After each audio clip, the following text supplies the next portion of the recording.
Really seeing not a normal pattern where the winds and the storm comes from the east and southeast, bringing those storms to the west coast.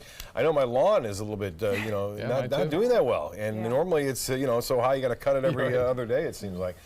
We are looking at this pattern continuing too, a little unusual. We would get the morning showers along the coast, possibility of a thunderstorm even late night and during the early morning hours near the coast. But the heaviest activity by far has been inland, away from the coastal locations. So we're a little bit below average for the year and for this month thus far.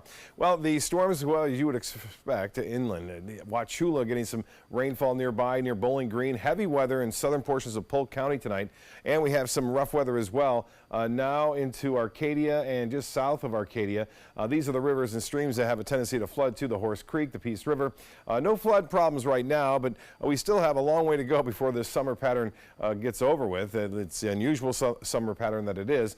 Bowling Green, heavy rainfall now again near State Road 17, and the one near Duet is starting to die out, but these are getting height here up to 40,000 feet in southern portions of Polk County tonight. And you can see that lightning strike right there, blue indicating the positive strike, more amperage, more voltage, and Lake Branch Road getting some rainfall there, Torrey all the way down along State Road 17. So the forecast model is suggesting that those storms will move off to the north. There could be some outflow boundaries heading to the Gulf, and we'll see that morning shower activity along the coast. There's a chance for that happening tomorrow.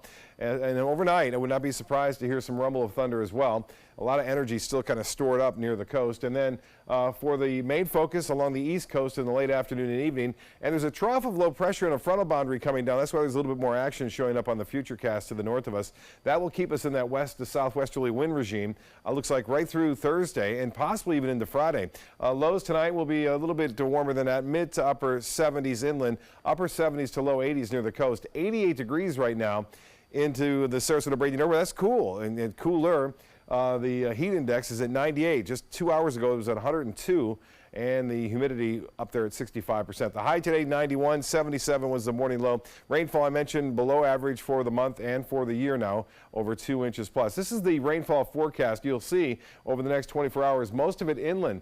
Although it shows a couple of showers and storms developing in the morning along the coast, there's not much expected for beachgoers, so you may like that. Temperatures right now across the U.S., 101 in Dallas, 94 in Kansas City, 90 in Reno, 103 in Phoenix. Highs tomorrow will stay warm, too, in places like St. Louis and Dallas, and not too bad over the Great Lakes, so pretty comfortable there for a lot of the folks up there visiting right now. 90 degrees in the nation's capital. For boaters tomorrow, as it has been, pretty light conditions out there, with the exception of a few isolated cells in the morning. Seas will be running less than 2 feet. And the extended forecast, and slight chance for showers tomorrow morning, and then better chances for inland areas in the afternoon.